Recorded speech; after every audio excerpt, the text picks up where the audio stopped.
الرحمن الرحيم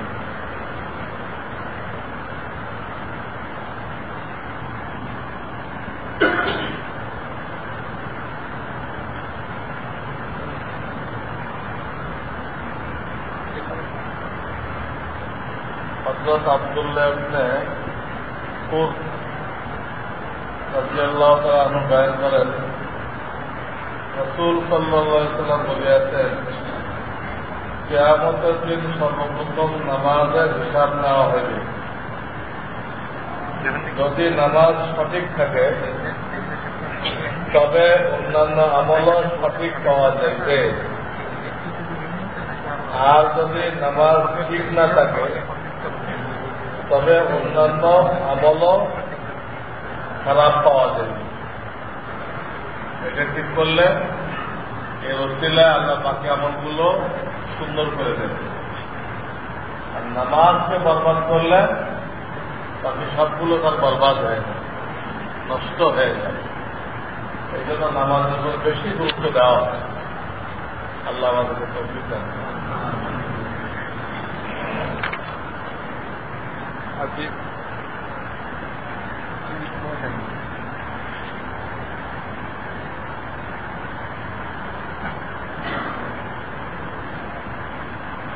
এক ভাই প্রশ্ন করতেন, আমার স্ত্রীর গহনার সাথে তার হাত খরচের টাকা যোগ করলে নিসাব পরিমাণ হয়। এক্ষেত্রে বিভিন্ন মাসে বিভিন্ন অঙ্কের টাকা থাকে, টাকা আদায় করতে হবে কিনা? বছর যখন পুরো হবে সেই মাসে দেখতে হবে কম বেশি দায় থাকুক, ওই মাসে কি আছে সেই টাকা আর স্বর্ণের দাম মিলাইলে যদি 52.5 তোলা রূপার দাম হয়ে যায় তখন যাকাত আসবে। সারা বছর নগদ কি ছিল দেখার দরকার নেই, যে মাসে বছর পুরো হবে ওই মাসেরটা দেখবে।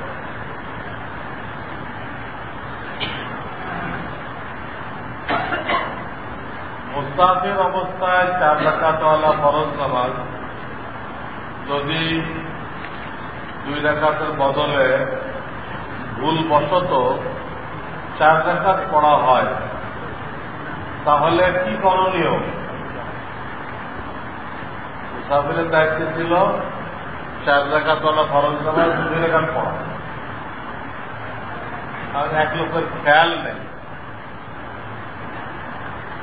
সে একা পড়তেছে 4 রাকাতই পড়ে নেবে। জামাতে পড়লে তো এটা লাগে না, স্থানীয় জামাতে যদি শরীর হয় তখন কিন্তু মুসাফিরকেও পায়গান করতে হবে 4 রাকাত, তখন 2 রাকাত পড়লে হবে। কিন্তু তারা একা জামাত করতেছে, মুসাফিররা আলাদা, কোনো মুসাফির একা পড়তে, তখন তো 2 রাকাত পড়া ওয়াজিব। ভুলে 4 রাকাত পড়ে ফেলে আর সে প্রথম বৈঠক করে থাকে, প্রথম হয়ে গেছে, ওইটাকে ফরজ ধরা হবে। বৈঠকটা কি তার আখেরি বৈঠক, ফরজ হয়ে গেছে, বাকি 2 রাকাত নফল। ইচ্ছা করে পড়া যায় না, ভুলে হওয়ার কারণে শরীয়তে এই ব্যাখ্যা। আর যদি জামে শুনে 4 রাকাত পড়ে থাকে সবগুলো বাতিল হবে। এগুলো পণ্ডিত পীরের সাথে শরীয়ত কইছে 2 রাকাত পড়তে, কেন পণ্ডিত গিরি করতে হবে? এম্বয়ডারি করে বলক বা কাজ টুপি কাজ করে পাতলা শাড়ি বিক্রি করা হয়, তা নিয়ে ব্যবসা করা যাবে কিনা? যদি না যায়, কেমন কাপড়ে এসব কাজ করলে ব্যবসা করা যাবে? পাতলা কাপড় যদি শরীর দেখা যায় তো এটা তৈরি করা তো হারাম বলা যাবে না, কারণ হইতে পারে কোনো মহিলা এটা স্বামীর পক্ষে পড়তেছে, যেখানে আর কারো যাওয়ার অনুমতি নেই। তৈরি করানোর দায়িত্ব না, পরনেওয়ালার দায়িত্ব। এই কাপড়টা পরে বোঝায়, স্বামীর জন্য পরে তো ঠিক আছে, আর অন্য লোকজন থাকে যাদের জন্য তার শরীর দেখা যায় নেই, শ্বশুরের সাথে পর্দা করতে হয়, তো তার অর্থ দেয় না যে কাপড়ের ভাগ দিয়ে তার শ্বশুর তার পেট দেখতে পারবে, তা তো পারবে না। এই ধরনের যেখানে আছে সেখানে পাতলা কাপড় পরতে পারবে না, যায়। এদের ব্যাপারে হাদিসে আসছে, যেটা কাপড় পরেও উলঙ্গ থাকে, সেটা হাতের ময়দানে আল্লাহ তাআলা উলঙ্গ রাখবেন, কাপড় নেবেন না। সেটা উলঙ্গ থাকে এত সব, এত খায় উলঙ্গ থাকে।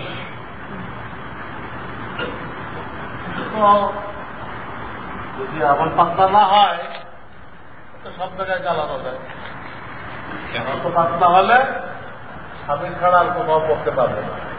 বাকি তৈরি করার দায়িত্ব এটা না, সে তৈরি করছিল, তাকে বৈধভাবে ব্যবহার করা ব্যবহারকারীর দায়িত্ব।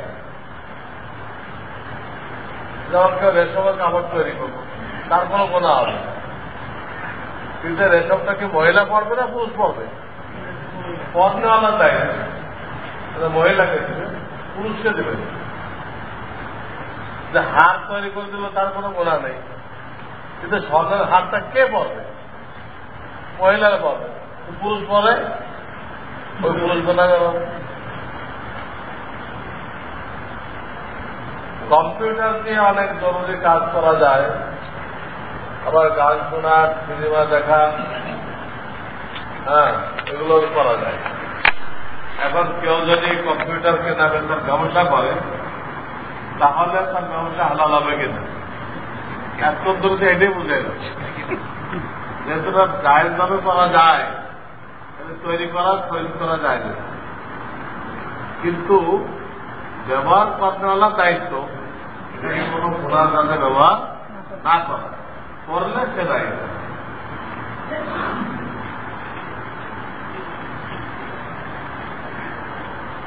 বর্তমানে কাফের মুশরিকদের পণ্যে বাজার ফয়লাভ হয়ে গেছে।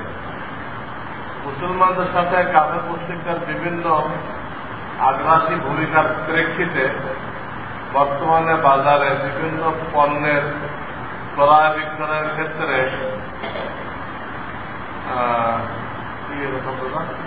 জায়েজের সীমা কতটুকু, তাকওয়া কতটুকু।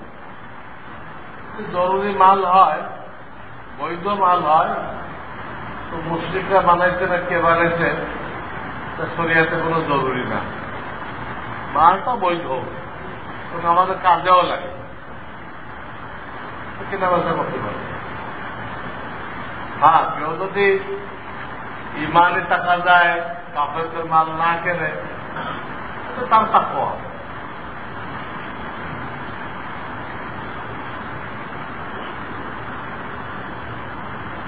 জাকির নায়েক সম্পর্কে ওলামায়ে কেরামের মতামত কি?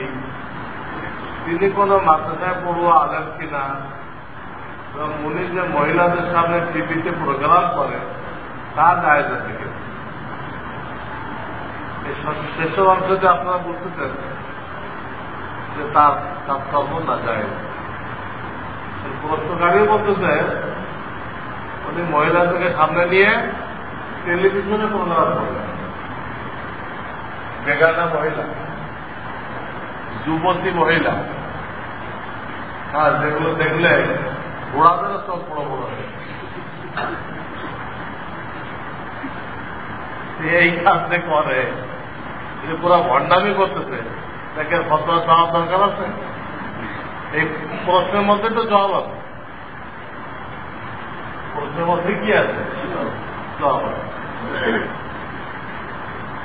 কুরবানির পশুর চর্বি বিক্রি করে সে টাকা খাওয়া যায় না থেকে কুরবানি দাতার জন্য জায়েজ নেই। কুরবানি দাতার জন্য তার কুরবানির পশু চর্বি বিক্রি করা যায় না, গরিবদেরকে এমনি দিয়ে দিল আর না নিজে কাজে লাগাইল। কিন্তু যাকে দিল সে মালিক হওয়ার পরে কি করতে পারে, ওই গোশতও বেচতে পারে, চর্বিও বেচতে পারে।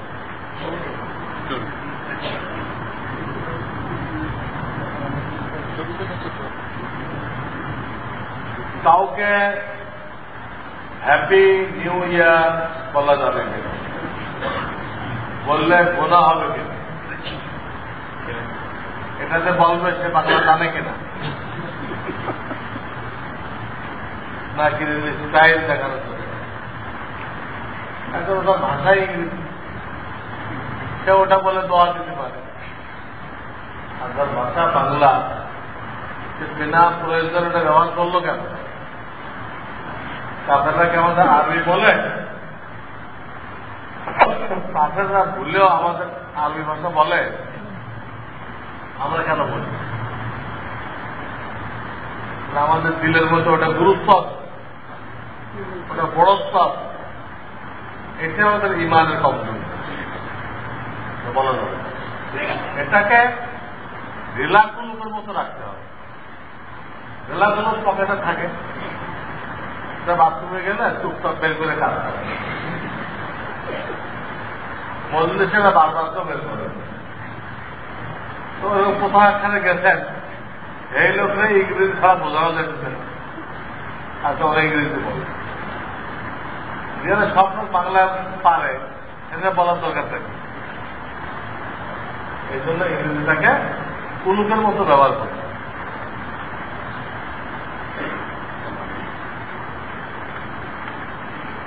সুবহানাল্লাহ আদাদা মা হুয়া খালিক, আলহামদুলিল্লাহ আদাদা মা হুয়া খালিক, লা ইলাহা ইল্লাল্লাহ আদাদা মা হুয়া খালিক। অর্থ তো সহি আছে, প্রত্যেকটা দোয়ার সংখ্যা বাড়াই দিচ্ছে। সুবহানাল্লাহ কতবার বললাম? আল্লাহ যত মখলুক সৃষ্টি করেছেন ততবার। এক কথাতে কত আরব, কত খরব হয়ে গেল আল্লাহ জানে। হাদিসে আছে কিনা আমার জানা নেই, কিন্তু না অর্থ ঠিক আছে।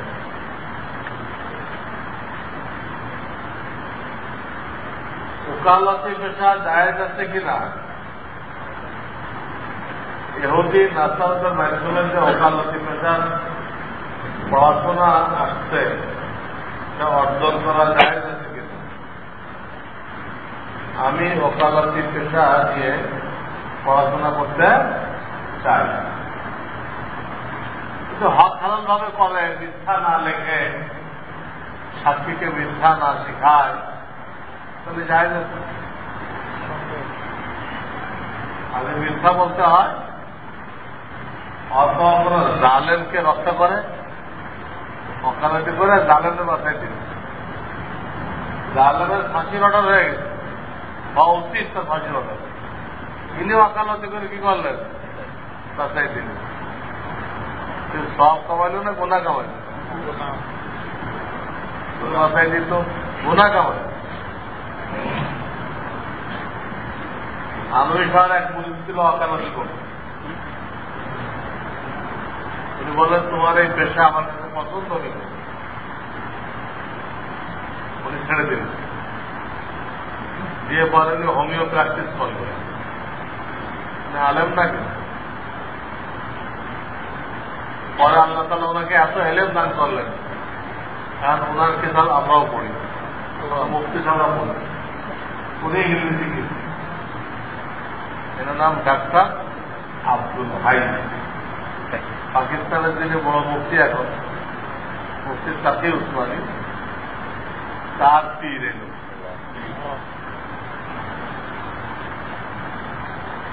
একজন মুসলমানের জন্য মাযহাবের অনুসারী হওয়া কি খুবই জরুরি? সাতটাও জরুরি, আর না একদম 15 গালি খেয়ে গেলেন। এর থেকে বেশি একদম তোমার দিন উপর টিকে থাকার জন্য মাযহাব মানা গুমরাহ। হানাফি মাযহাবের অনুসারী কোন ব্যক্তি যদি ইমামের পেছনে মুক্তাদি হয়ে যোহর আসর নামাজে টুপি টুপি সূরা ফাতিহা পাঠ করে তবে কি গুনাহ হবে?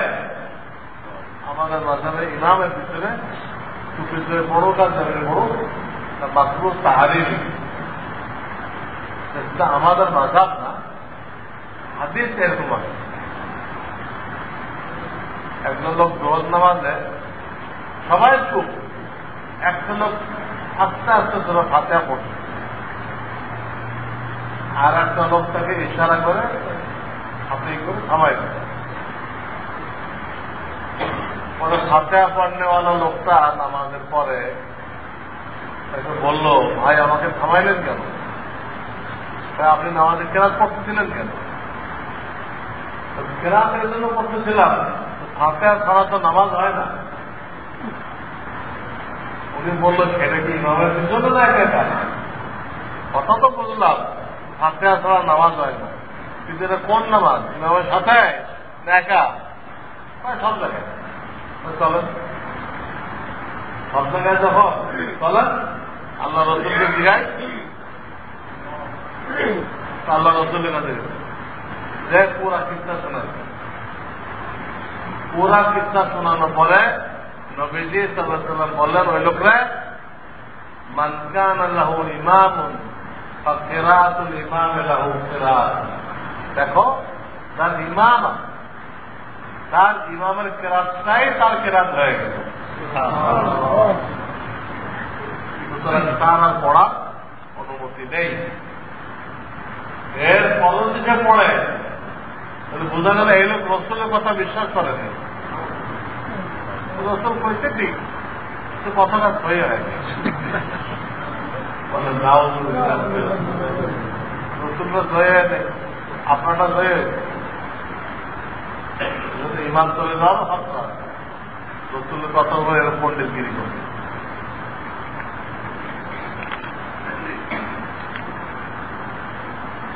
স্ত্রীর বড় অথবা ছোট বোনকে তাদের স্বামীর মাধ্যমে সালাম পাঠানো যাবে কিনা, এগুলো নির্ভর করে ফিতনার উপর। কোনো ফিতনার আশঙ্কা না থাকে সালাম পাঠানো যায়, সেটা তো আত্মীয়। বিবির বোনও তো অনেকটা কেমন যেন নিজের বোন, কিন্তু যদি ফেরতা হয় সালাম পাঠায়, আঙ্গুর পাঠায়, পাঠাইতে পাঠাইতে দেখা গেল বিবির সাথে বিবির বোনের সাথে মহব্বত হয়ে গেল, বিবিকে তুলে দিয়ে তখন কি হবে? ফেরতার আশঙ্কা, এই জন্য না করলে ভালো। سبحان الله وبحمده سبحان الله العظيم اللهم صل على محمد وعلى آله وصحبه اللهم وأرنا الباطل باطلا وارزقنا ولا تقبلنا من أزواجنا وذرياتنا قرة أعين وجعلنا للمتقين إماما سبحان ربك رب العزة عما يصفون وسلام على المرسلين والحمد لله رب العالمين.